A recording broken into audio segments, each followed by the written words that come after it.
And you're live. Aloha Snack Bar. It's the one, the only V, the gorilla, the ape, the silverback, the majestic one, alongside in the background, the master of the flux capacitor. CJ is making sure those airwaves are coming out and the broadcast coming out smooth. We have none other because it's Wednesday, and you know it's Wednesday. If it's Wednesday, it's Hump Day. And since it's Hump Day, there's no one else here but the man, the myth, the legend. The women want him. The men hate him. He is the Baron of Bitcoin. He is the Sultan of Silver, the Gandalf of Gold. He is a man who does not stand on protocol, but if you call him Excellency, it will be okay. He wears his heart on his sleeve and spaghetti stains on his tie. What's going on? The man, the myth, the legend, Big Square. How are you, sir? You got way too much energy for me today. I just got back late last night from Mexico and I'm exhausted. My voice is dead. My body's falling apart. What an amazing time at the Anarchapulco Conference, and just great people and all walks of life. I get it, dude. I get it. You know, you kind of feel like Cindy Crawford's husband on the wedding night. You know what's expected of you, but you just don't know how if you have the ability to do it. That's it. That's exactly what I was going to say. Yeah. That's why they invented Viagra. There's actually yeah, that's it. You just pop that and you're ready to go, and you don't need it. You could be. It's the greatest invention. You could be, doing like stock charts or baseball scores in your head and wondering what movie's on tomorrow, and it's fine. Yeah. there's this guy at the bar one of the nights down there who was literally wearing a Viagra Letterman's jacket with this big Viagra on the back. It was awesome. Oh, it was hysterical. God, that's awesome. That's awesome. It was a great time. Good fun, good people. Dude, what's this? All the videos that I've seen you in Anarchapulco. What is up with you in this Hawaiian shirt thing? I don't know. My wife's like, you should dress better. If you're gonna get into the video stuff, you're gonna have to dress better, lose a little weight, get a tan, all that stuff. So I'm working into the YouTube world because I didn't do much YouTube. Speaking of YouTube world, me and CJ have been cracking about this. Your YouTube channel, folks. If you haven't subscribed, go to Roto-Rooter and subscribe to Bix's YouTube channel. Dude, you have like these hot chicks as like click thumbnails. It's called clickbait. Clickbait. I know you really throw the bait out there, don't you, buddy? Okay, here and I haven't explained this yet, but I will explain it because I had to explain it to my wife, obviously.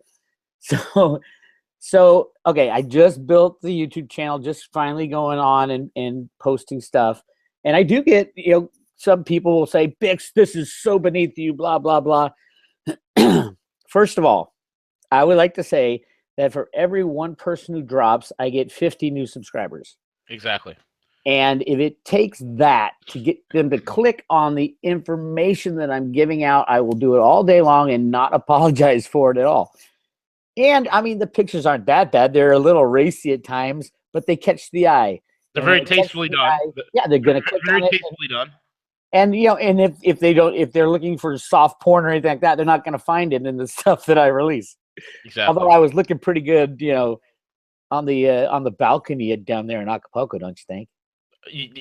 Dude, totally, bro. Totally. You were the man. I mean, we had the Hawaiian shirt incident, and then what's this I hear? You were at a bar, and you were which was it in the day, at lunch, at night, or late night? This is why I need to be there, because you are a wild man.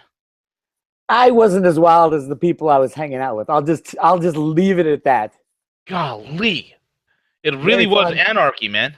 It was, and most of the most amazing stuff was.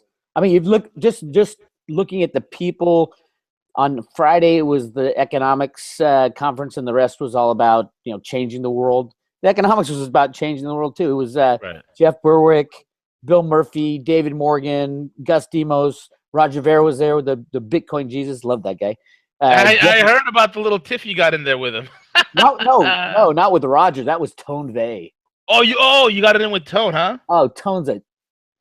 Don't get me started on Tone. Oh, come on. What did Tone do? Tone is such an innocent dude. He's just like pure as the wind. Well, he's so.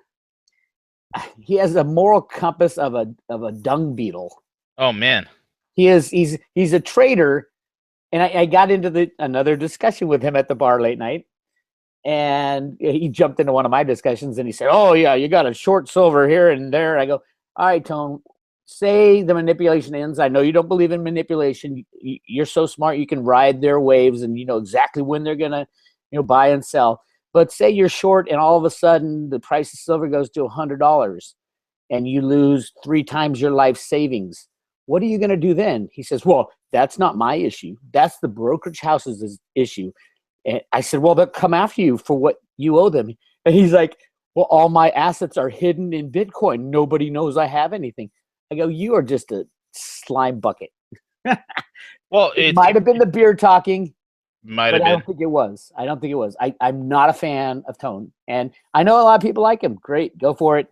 I'm not one of them. I'm not a fan. Oh man, now I have to like put the healing balm of Gilead on both of you guys, and I know everybody said that. Andy I Hoffman said, gotta. "Come on, he's not so bad."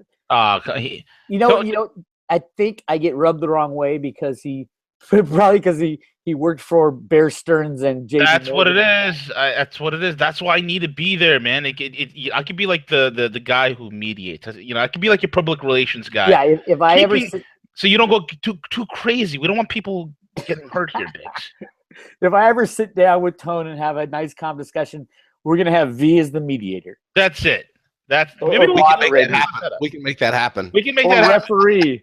I'll mediate. I'm a great mediator. But he's brilliant when it comes to the Bitcoin stuff. Yes, he is. He knows the shit. That was his job, and at even at Bear Stearns and at I think at least from what I heard of his resume, he was in the IT part of JP Morgan, the ultimate IT rigger, and Bear Stearns, the ultimate rigger who ran away with one of the largest silver short positions in the history of the world and got away with it because of the electronic rigging. So if he was involved with that, well, one thing is this: if you lose all your money and it's with the broker, it's not the brokerage problem. The brokerage you'll never get it back.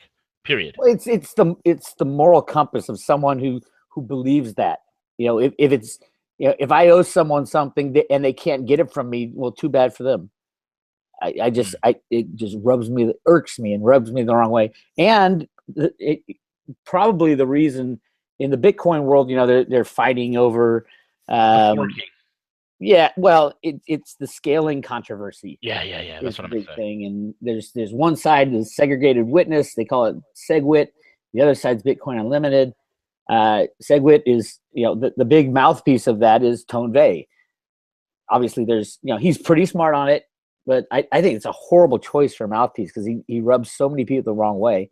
And then Roger Ver is sitting there kind of out by himself, yelling and screaming that this is going to destroy the Bitcoin in the hands of the people. And that's what we need right now is we need to get Bitcoin in the hands of the people. Right. With instant confirmations and instant ability to transact business on a very small level. Yeah, man, because I'm tired of meeting small Korean men in dark back alleys to get my Bitcoin. Well, I mean, my biggest thing has always been that there is an economic collapse coming where the banks are going to crash and we're going to have to go to some other form of money, some other form of commerce. Gold and silver are great, but they're not in the hands of the people and they're really not that easy to use compared to what we have today, electronic money with a debit card and all that. Now, if Bitcoin is not ready for the little person to adopt it right away by the time the crash happens, we have a gigantic problem, and most likely Bitcoin will be shuffled off into the world of the huge money and the bankers. What Roger and his group, the Bitcoin Unlimited people, are saying is we need to get this control of transactions and the speed increased and the cost we have to keep way low because the cost of segregated witness is going to be huge. It can go up to like $100, $200 for one transaction. And I mean, I know that's not the long-term issue there. And there's a lot of good things on both sides, but the immediacy of the system breaking down, the immediacy of the average Joe having something to transact business with when everything else is gone, it has to go to, if you're going to use Bitcoin, if Bitcoin's going to be one of the choices, it's got to be cheap, it's got to be easy, and it's got to be in the hands of the people, not the big money, not the bankers. That's the other thing about the different sides of the camp is the segregated witness guys have like over 100 computer experts, some of the most brilliant people working on it, and Bitcoin, and they have like $80 million in funds raised literally from the banks. Wow. Scares me also. And then you got the Bitcoin Unlimited, which has like $1 million and just a few smart programmers that want to stick with Satoshi Nakamoto's original idea, get this stuff in the hands of the people, and don't make it so that's some kind of a. I know that's the problem when I talk about this stuff. I am not super educated on all the background technical stuff here, so I am making my choice for Bitcoin Unlimited because to me that's the best thing. It happens the fastest and gets it in the hands of the people the fastest.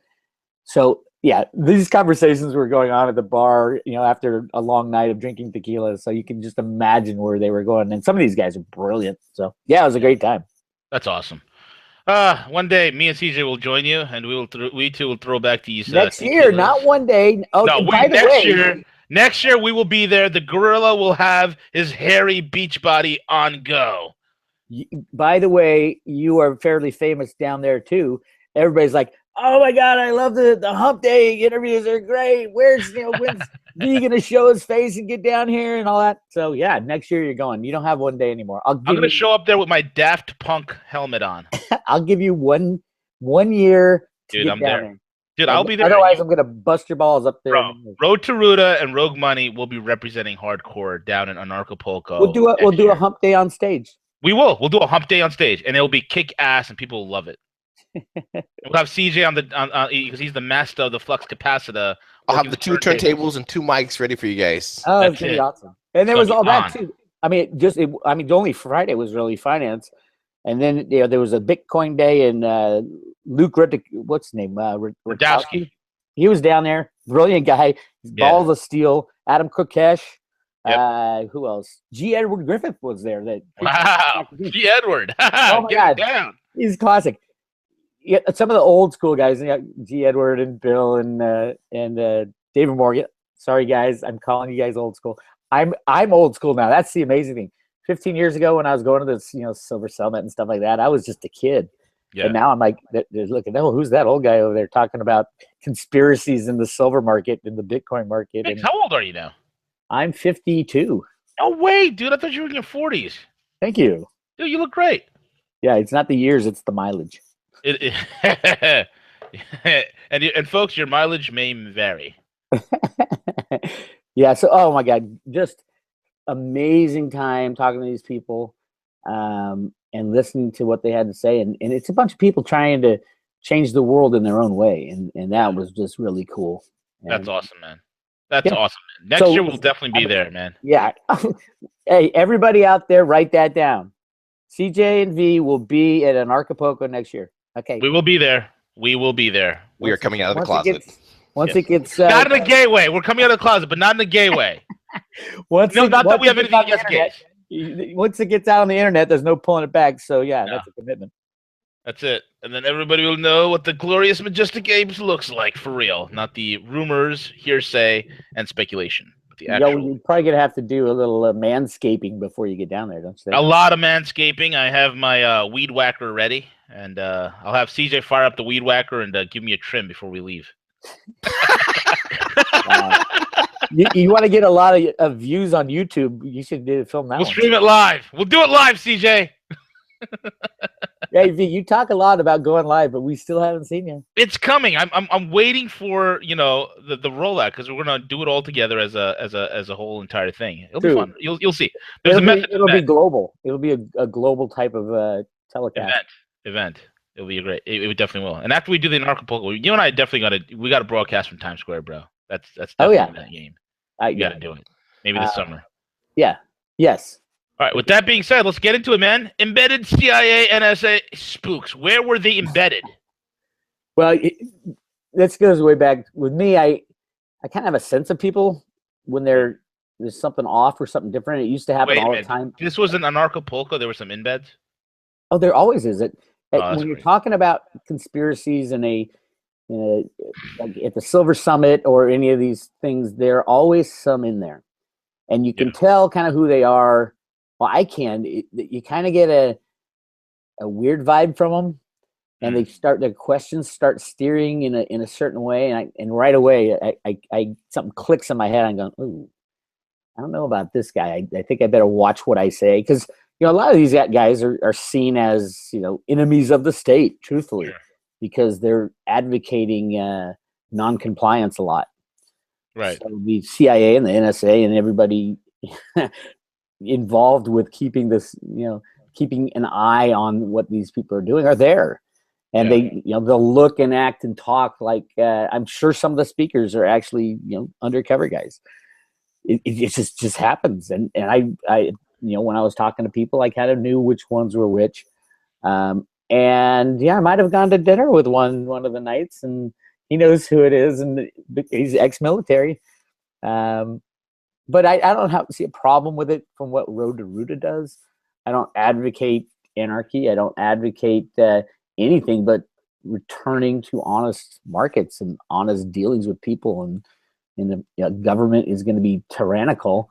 I would say it is my right and my duty, according to the Declaration of Independence, to throw off those leaders and put new leaders who will take care of our future, just like it says on the $100 bill. So as Road to Ruta goes, I think the bad guys like me because I show them some of the stuff that's going on in the background, and the good guys like me because they're good guys and they want to change what's going on behind the scenes. But and I also I think I'm so freaking paranoid. I think everybody's a spook out there. So but it was great, and a lot of Road to Ruta people down there.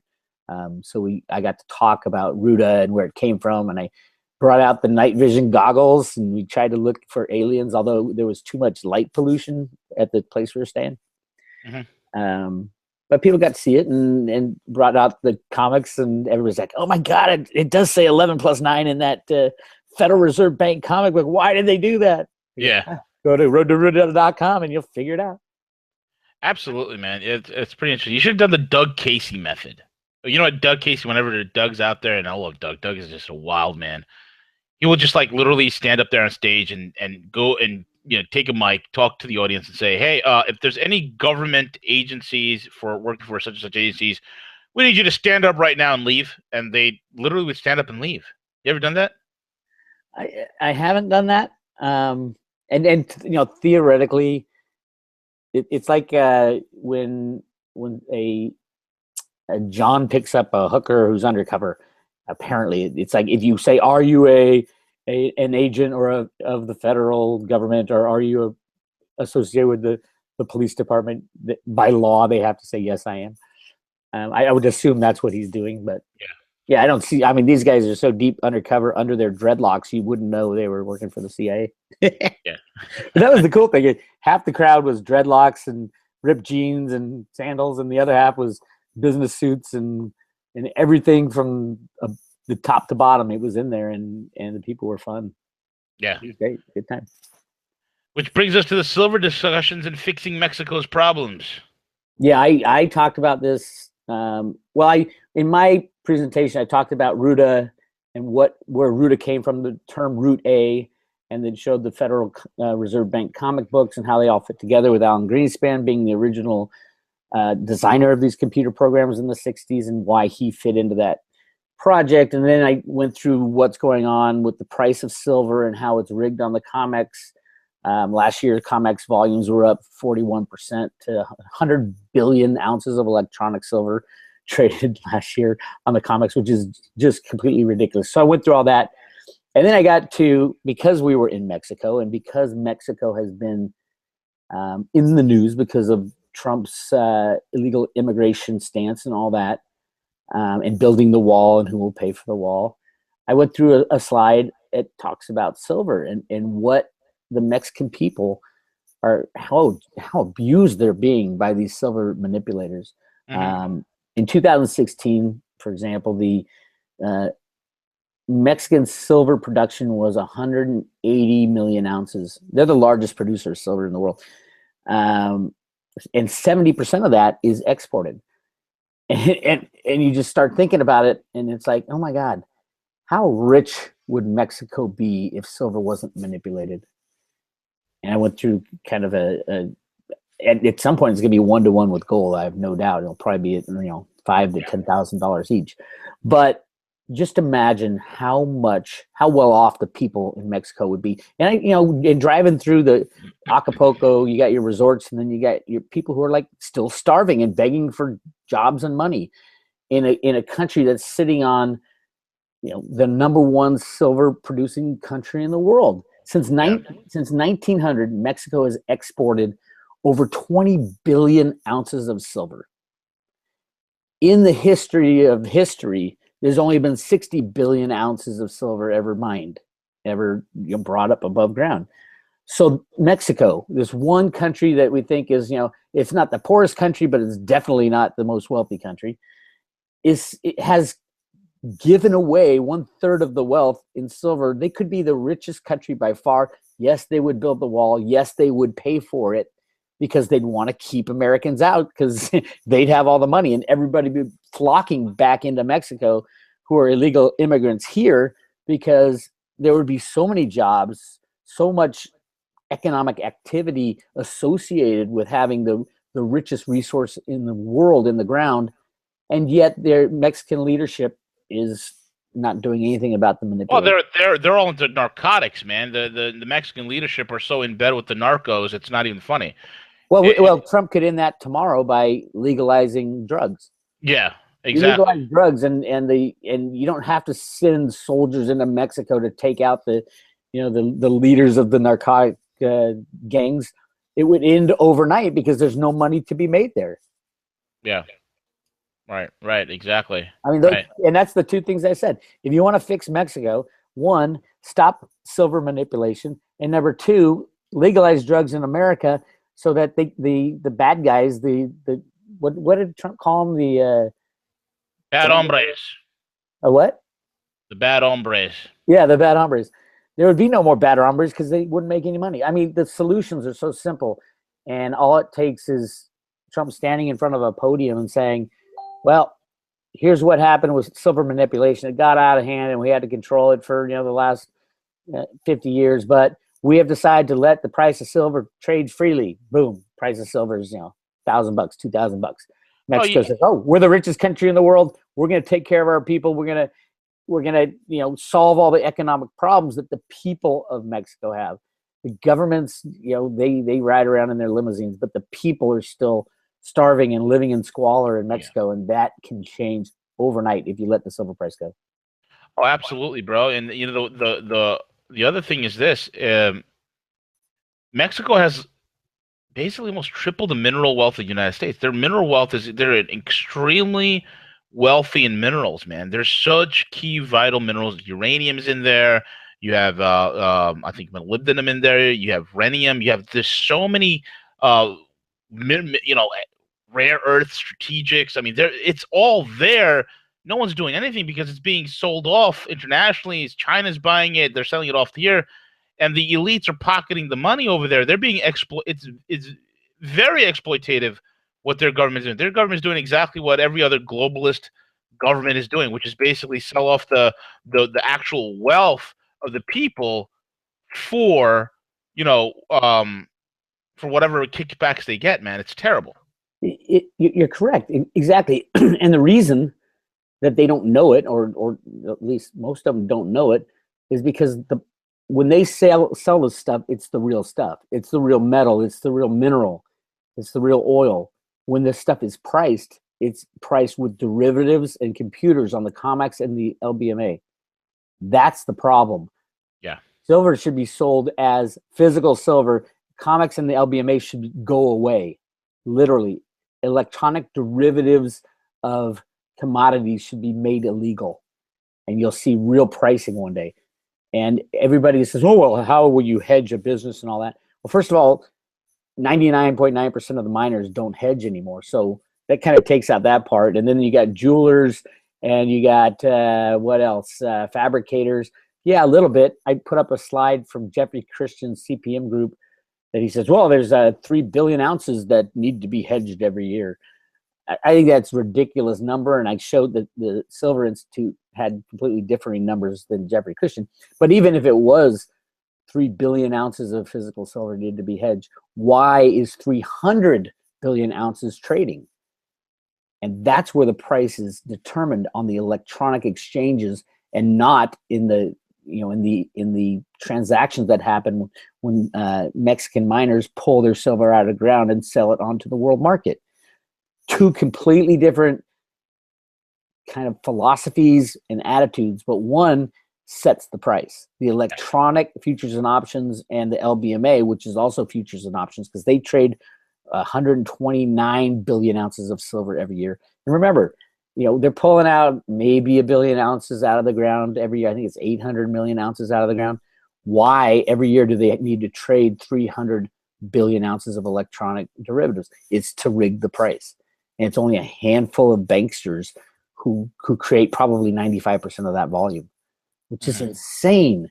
And Mexico, the people of Mexico, millions and millions of people are living in poverty because this is still going on, because the United States isn't doing anything about it.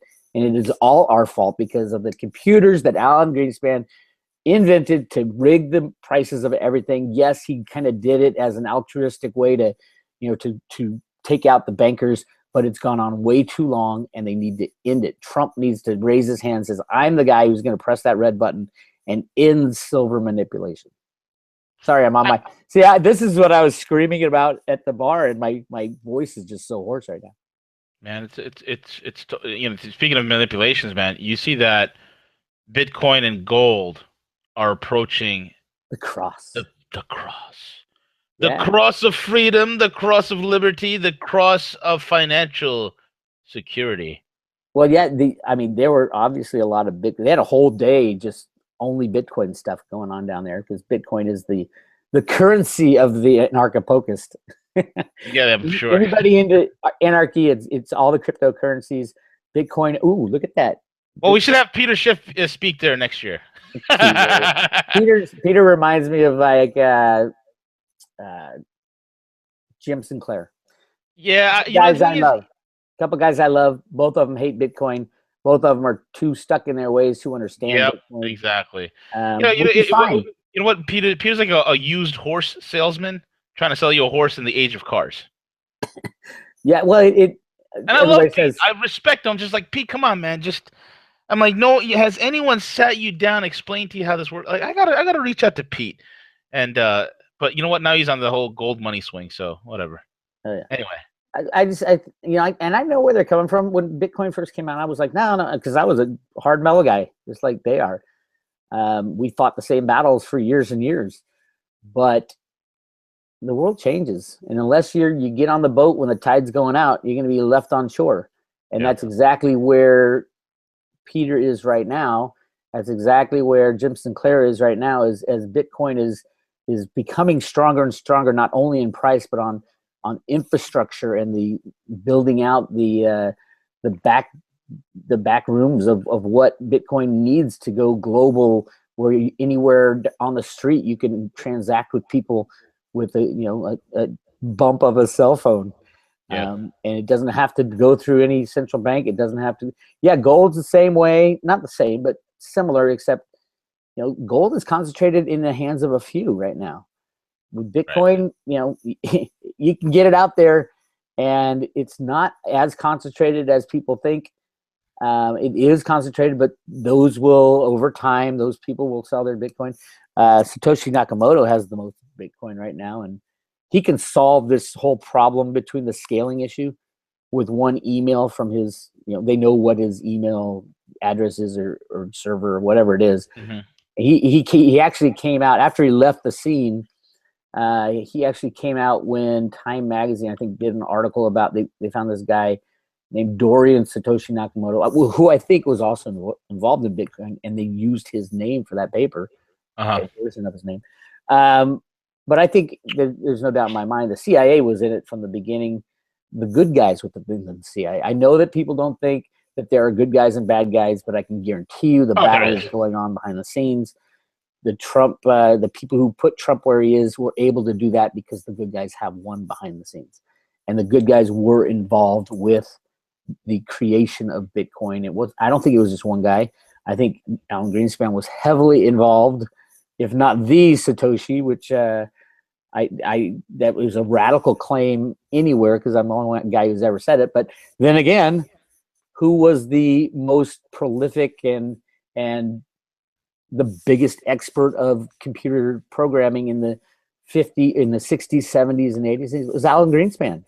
And that's all he was doing when he was working behind the scenes for the Council of Economic Advisors. Mm-hmm. And then when he got put in at the Fed, everybody said, oh my God, the biggest gold bug in the world is the head of the Federal Reserve. What's happening here? And then he got out and he said, oh, gold's great again. So one day, Alan will come out and say, yeah, Bix was right all along. We were trying to fool the people so, they didn't kill us like they did Kennedy. Oh man! Speaking of which, hey, by the way, did you see that Bitcoin debate that they had on CNBS? Who was in the debate? It was Brian Kelly, who knows just about as much about Bitcoin as he knows about wearing women's pantyhose, versus Peter Schiff. Oh yeah, I saw part of that. It was hilarious. Well, first of all, they never let Peter speak, and then this Brian guy, he had no facts whatsoever. It was the most glib answers. It was all done on purpose. And it was so scripted. You could tell that this Brian Kelly character, who is a staffer over there at CNBS, was never giving any sort of he never got into the real tangibles of Bitcoin. Here's the funny thing about all that. That's still kind of the mainstream. As if there is an argument, there is no argument in the Bitcoin community. Hundreds of thousands of people are using Bitcoin, and the guys in the mainstream media and the gold bugs and Bitcoin supporters in the mainstream media, you can debate all you want. This is happening without you. And the good debate was the one down at Anarchapulco, like between Tone Vays and Roger Ver. They sat down for an hour-long debate. If you really want to understand the debate of what the future of money is, go on YouTube and check out that debate. That's a real debate. The question of whether or not Bitcoin is viable has been answered and is gone. The big people who have joined the Bitcoin community, you kind of laugh when people say, "Oh, I wonder, gold will always be better than Bitcoin, and Bitcoin will never survive because it's electronic." That debate is long gone. The Bitcoin community has been up and out for years. Yeah. So it's only a question of when the old school is going to join in the rest of the Bitcoin community. And that was very clear and very obvious down at this format, this forum in Acapulco, which is a beautiful place, by the way, and everybody should go. But yeah, check out those debates because those are the real debates. It's the debates about the future of Bitcoin and how to make it scalable, and what to do when the banks crash and we're not going to have exchanges to value Bitcoin or money to kind of juxtaposed against Bitcoin or silver or gold. People will be talking about ounces of silver and gold, not in dollar terms. They'll be comparing ounces of gold, ounces of silver, and Bitcoins to each other, and not in US dollars or pound or euro or any of that. That's the future. The future is not to talk about whether or not Bitcoin will be viable. That train left the station a couple of years ago. Yeah, exactly, man. Exactly. Oh, who uses Bitcoin? And I'm like, oh my God. Well, I think there's 30,000 retail places you can use Bitcoin. It's over 150,000 right now. Yeah, there you go. Overstock.com, you can get anything you want on it. So yeah, you can buy from Amazon using Purse.io and get a significant discount on top of the sale price on Amazon. It's just ridiculous, man. So the whole question, or there is no more debate. Peter Schiff, why did you even go on TV? You've lost the debate. Bitcoin is going forward, whether you like it or not, and the Bitcoin community will continue to grow and grow and grow because they are completely outside of the system and they understand the freedom of not being within the system. And it's amazing, amazing place to be. Absolutely. 1,000%, man. Which brings us to you mentioned it before, bro, the Tone Vays Roger Ver debate. What was that a little bit about, man? Tone and Roger going at it. Yeah. Well, Tone is very easy to argue with and get mad at because he has no moral compass and I'll stop bashing him. I promise Andy Hoffman to give him a shot and listen. But no doubt he's a smart guy. There's no doubt. There's no doubt. There's no doubt also that he's been put as kind of the voice of this SegWit, which is funded by the bankers, which scares me a lot, always will. It really does hamper the small transactions. It makes them way too expensive. And if we are going to use Bitcoin as a solution for the banking problem that is about to hit us, we need those transactions to be cheap and as fast as possible. And that's what Roger Ver was arguing with Tone. And Roger's been in Bitcoin for, since I think it's 6 years, which is, a long time to be in Bitcoin. Tone is new to Bitcoin. I mean, he graduated in I don't even know if Bitcoin had even been, the white paper came out when he was just graduating from college.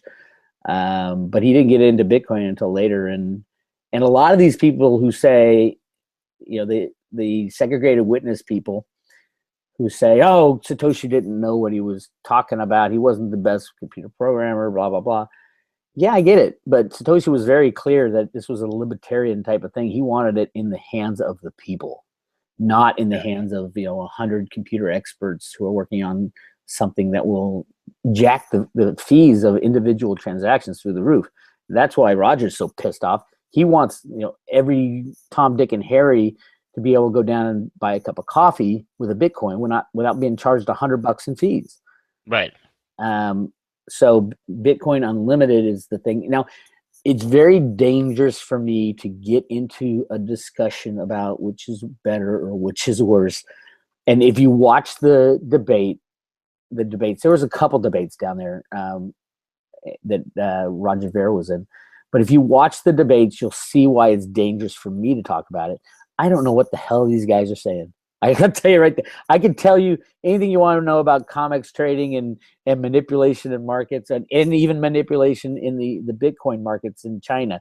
But when it comes to the back room computer technology world, you can leave me out, but you can tell these guys know their stuff.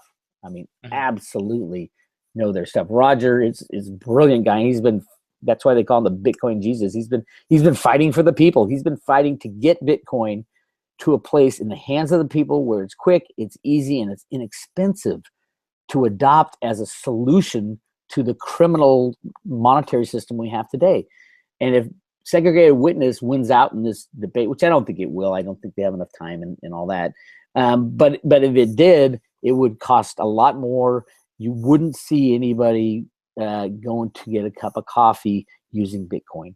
And that's what we need, especially when the banks break down. Because when the banks break down and all the debit card goes away and your checking savings 401k goes away, we need a way to transact business. And Bitcoin can be one of those solutions if it is cheap, if it is easy, if it's available.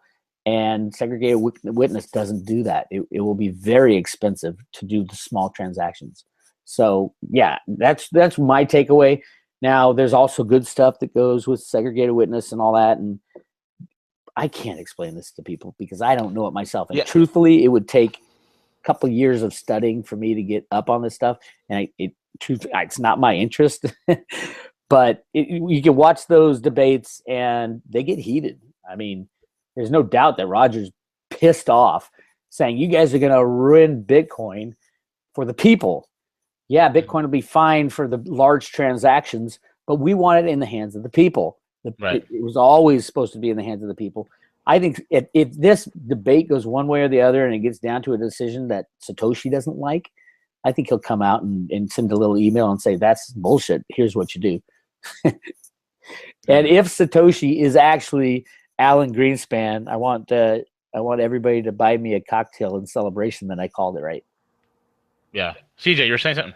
Yeah, just in terms of V, I think it would help because I agree with Bix. I was watching the debate between Johnny, who's from Blockstream, and then also Roger, and Tone was, streaming it, and they lost me in conversation because they're talking about the size of the blockchains on reversing, opening up, expanding, backwards, forwards.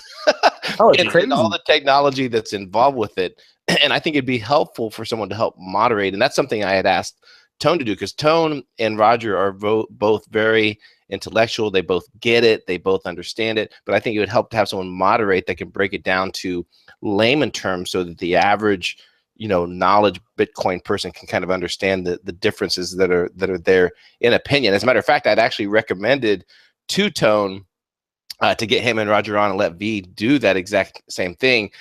However, Tone typically does most of his broadcasting through I think it's the crypto show that he works with. So I totally get. He was like, you know what? I usually do all my work with them, so I want to give them the opportunity to do something like that. But my take is it regards to expanding it. And Roger's view of it is that right now Bitcoin handles transactions, whether you're doing $100,000 or $50,000. It treats every transaction the same, whether it's the size and scope of it. And Roger wants to open that up so that when Bitcoin is ready to expand, where you have a lot more transactions that are based upon $1.50, $2 for a coffee, $3 for this, that the blockchain is enabled and ready and has the capacity to do that without certain types of authentication. Because right now the processing treats every transaction as it's the same.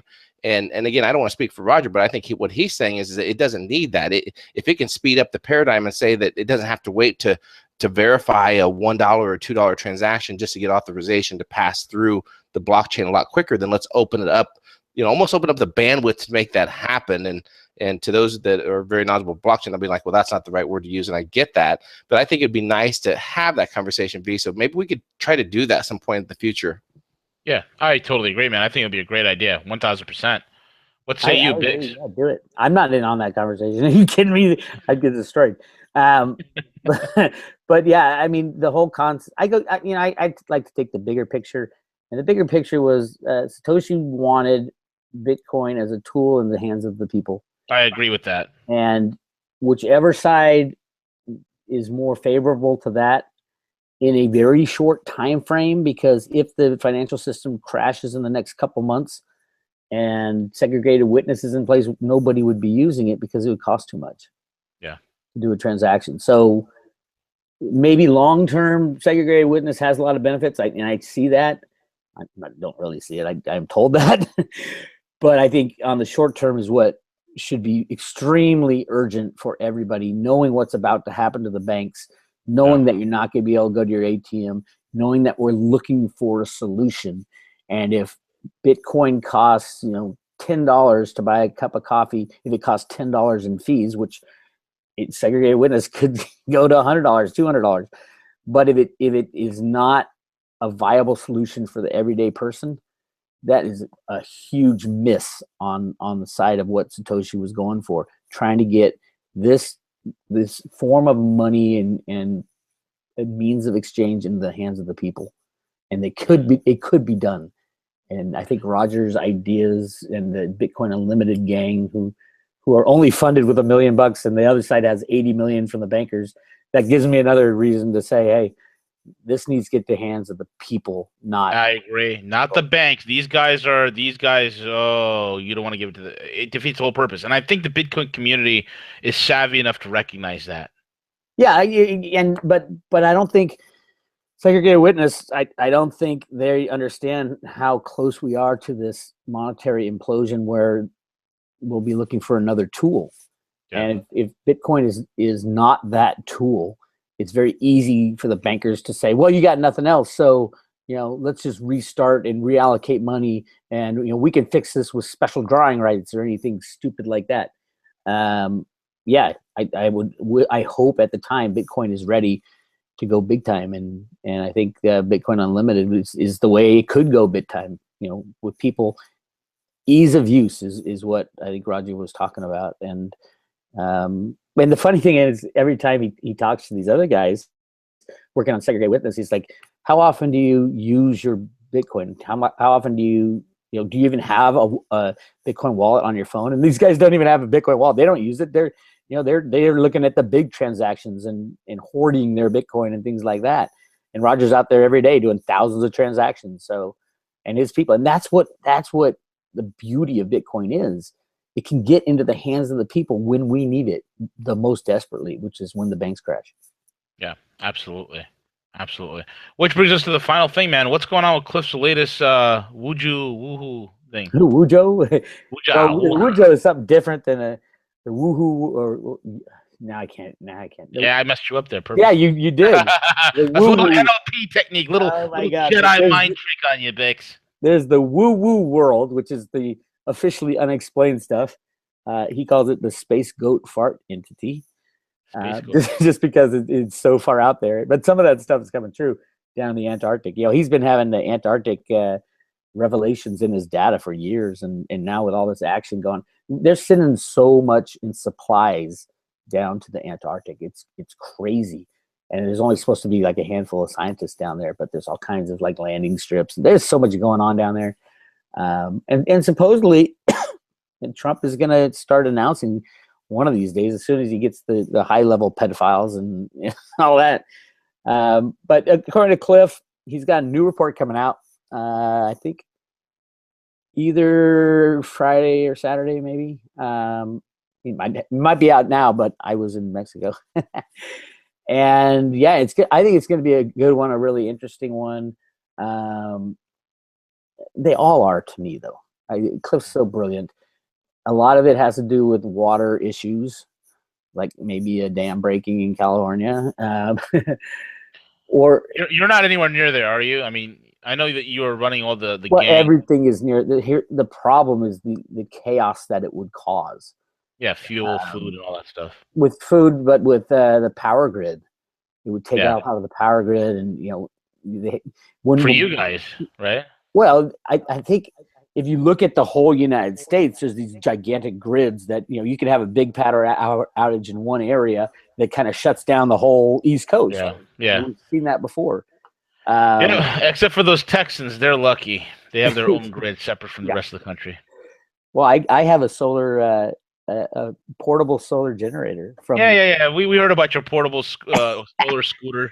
Yeah, I still gotta get one. I got the scooter too, but here's the problem with the if you're the only guy who has electricity, who are you going to talk to on the other side of the whatever communication? So yeah, but Cliff's reports comes out.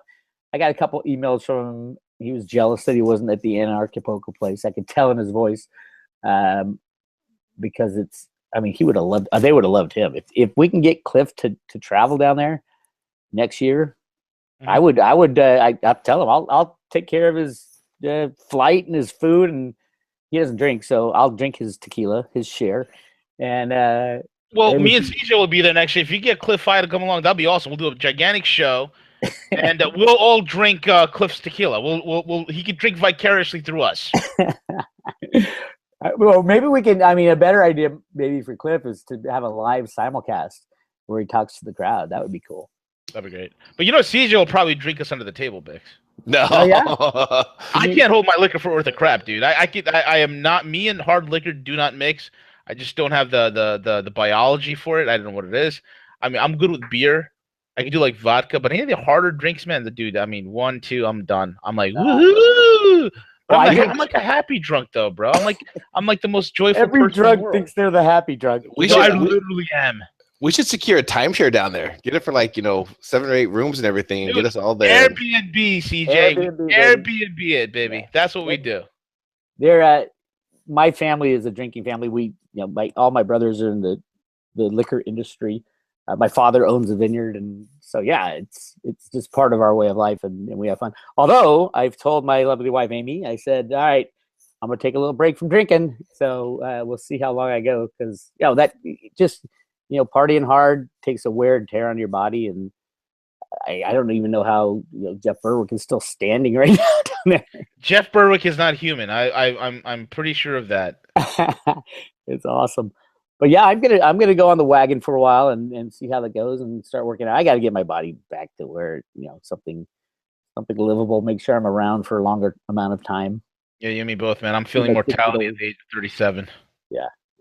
But when you get into your 50s, your metabolism slows down. Everything's slowing down. That and you have theoretically you have more money to indulge in certain. Yeah, but what are you types going to indulge in? I mean, it's like it's so funny. I've been around these rich, wealthy guys who are like 60 and 70 years old. They're so damn run down because they were pushing themselves to the limit when they were younger. They're totally burnt out, and they're like, yeah, I got a couple million in the bank. I look at a pretty girl, and I just don't remember why I even get excited. I don't even know why I'm looking at them.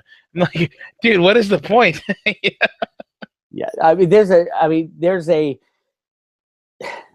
fast lifestyle, especially when you're in business. And I gave up my corporate job a couple years back. Actually, my boss just sent me a text today saying, "Hey, what are you doing? I haven't heard from you. Go to Road to Ruta, dude. Get out of that corporate business." Yep. But yeah, there's when you're dealing in banking and finance, that's a big part of it. Going out to these schmoozing dinners and things like that. And I know guys who are real smart, but couldn't really hang out and have a cocktail with people, and they just can't get over that. The bigger bumps of getting deeply involved in these deals unless you're playing with the big boys. Yeah, that's my excuse of why I'm still a partier. Makes sense, man. But being said, having YouTube is absolutely, because I just said I'm going on the wagon for a while. You guys can all check up on me and see if I'm staying off the wagon. And I will be truthful when I cheat. Oh man, it's never a dull moment with you, bro. Never a dull moment. Very good. That's it. Good deal. With that being said, buddy, why don't you plug your site, your YouTube channel, and how people could subscribe? And guys, if you haven't subscribed to the Road to Ruta newsletter, you need to. Yeah, it's free. Yeah, I mean, come on. RoadToRuta.com. And there's over 3,000 articles because I was just a writer for the first 10 years. You were a madman possessed. And now I'm mainly doing the YouTube stuff, and I still write a lot for the Friday road trips and the private road people. And I'm gonna start doing private video chats for that Friday road trip, which everybody's been asking for. Go to roadtoruta.com, put your name and email in, you get free emails. If you're more interested and want to get deeper involved, join the private road, and I will send you $30 in hard copy Bitcoin with every subscription or renewal, which is really cool for people who don't have any Bitcoin and don't know anything about it. Sign up for the Road to Ruta private road, and you get $30 worth of Bitcoin mailed to your front door. And then sign up on the YouTube channel, subscribe to it. All right, that's my plug. That's a win-win-win-win-win situation. And with that being said, I am the Majestic Monkey, and my man CJ, the master of the flux capacitor, working the airwaves to make sure this broadcast was coming out spiffy clean without any issues. You can find us on roguemoney.net. Follow us at the Rogue Money on Twitter and the Rogue Money Facebook page. You can also download our podcast on iTunes. We're over there, and the Google Music Store. We're there as well. And you can find us on Apple News and soon to be Google News. We're in the process of getting certified for that. And check out our sponsor. If you are threatened by debt, and if the debt collectors are threatening to hold your puppy as ransom until you pay their bill, and you're worried about it, thinking your life is over, you want to commit suicide before you pull the trigger and give that gun, put that gun down and call My Freedom Now. It's getting dark. It was getting real dark real quick. But check out myfreedomnow.us, myfreedomnow.us, and hit the reset button on your credit. These guys are not about debt consolidation whatsoever. They're about kicking the bankers in the nuts and giving you the life you deserve. myfreedomnow.us. With that being said, we're over and out. Take it away, CJ. Great show, guys.